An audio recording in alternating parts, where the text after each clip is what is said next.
After fleeing Shechem, Jacob and all those who were with him arrived at Bethel in the land of Canaan.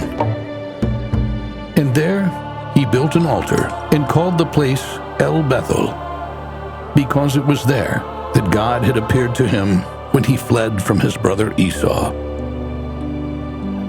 At that time, Deborah, Rebekah's nurse, died.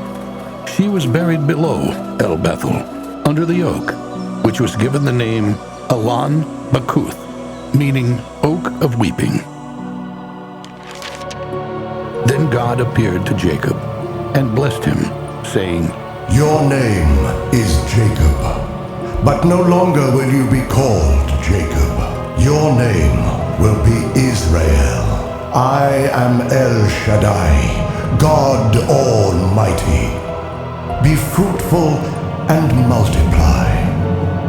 A nation, indeed a group of nations, will come from you, and kings will descend from you. And the land which I gave to Abraham and Isaac, I will give to you and your descendants." Then God went up from Jacob in the place where he was speaking. In that place, Jacob set up a pillar of stone, and he poured a drink offering and oil on it. Jacob named the place where God spoke with him Bethel. From Bethel, they journeyed toward Ephrath, and during their journey, Rachel went into hard labor. And while she was having great difficulties in childbirth, her midwife spoke to her. "Do not be afraid, you have another son." And as she breathed her last breath, Rachel named her son Ben-Oni, meaning son of my sorrow. But Jacob called him Benjamin, meaning son of my right hand. Rachel was buried on the journey to Ephrath, which is also called Bethlehem, and Jacob set up a pillar over Rachel's tomb.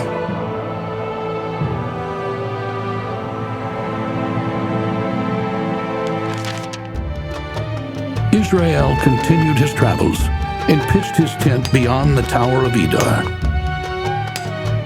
And while Israel was living in that land, Reuben, his eldest son, slept with Bilhah, his father's concubine, and Israel heard about it.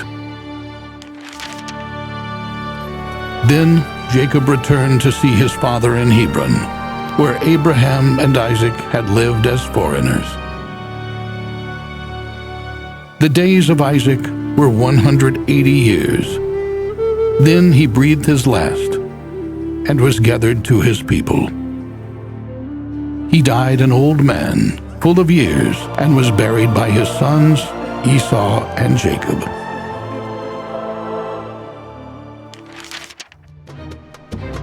After Isaac's death, Esau gathered his wives, his sons and daughters, and all the members of his household, along with his livestock, and all that he had acquired in Canaan, and traveled to a new country, away from his brother Jacob.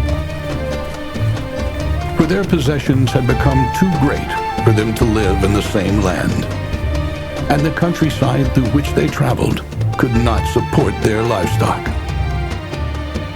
Esau settled in the hill country of Seir, and he became the father of the Edomites. When they were still some distance from Ephrath, Rachel went into labor, and she had hard labor.